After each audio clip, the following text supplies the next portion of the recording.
Good morning. I'm Susie Compton with KTVE NBC 10 Salutes. Thank you so much for being back with us. Well, we're still on location right here on Cypress in West Monroe at Parker Auto Body, and I'm with the owner, Mr. Matt Parker. Good morning, Matt. Good morning, Susie. I tell you, this is going to be a great week. Yesterday was very informative. Today, we're going to talk about aftermarket parts. Now, viewers, you really need to listen to Matt. He is definitely the place to come. 33 plus years you've been in business. That's correct. This is your only location on Cypress in West Monroe. That's right. Okay, now, OEM parts and manufactured parts are the good parts, okay? That's what you want on your vehicle. Now, Matt says aftermarket parts are the bad parts. Tell them the difference between the two. Well, not necessarily that they're bad parts. They just don't stack up to what the factory parts are. Okay. Aftermarket part is usually made in Taiwan or Mexico or China, somewhere other than where your factory parts are made that come on your vehicle from the manufacturer. You know, when you buy that car from General Motors, Ford, whoever, that car goes through a tremendous amount of testing. Mm-hmm. The integrity of those parts, crash testing.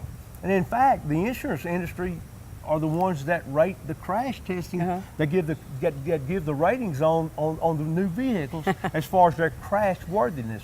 But yet on the other hand, when you get in a collision, well, they don't require that those parts be tested at all. Yeah. Just because it says Kappa, well, we don't even know who Kappa is. Mm-hmm.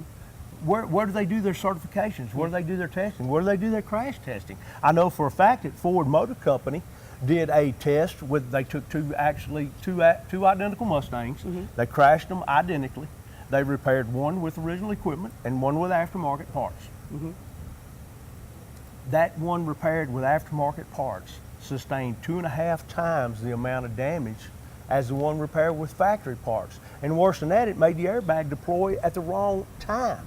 That is dangerous, folks. Those parts shouldn't be used. They shouldn't be put on a vehicle. Now, on the other hand, if they can crash test those parts and prove to us that those parts are just as good as the manufacturer's parts, no shop in this country would have a problem using those parts.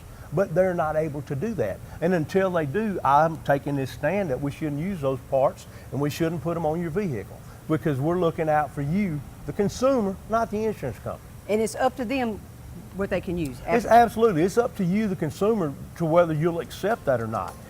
When you go to buy your policy, when I bought my policy, nobody actually told me that when I get in a wreck that they're going to put parts made in Taiwan on my vehicle. I was under the impression they were going to put factory parts back on my car. Well, you know what? We're going to be here tomorrow. We're going to talk more about this, so you definitely need to stay tuned. Thank you so much. Thank you, Matt. This has been great. It's been fun.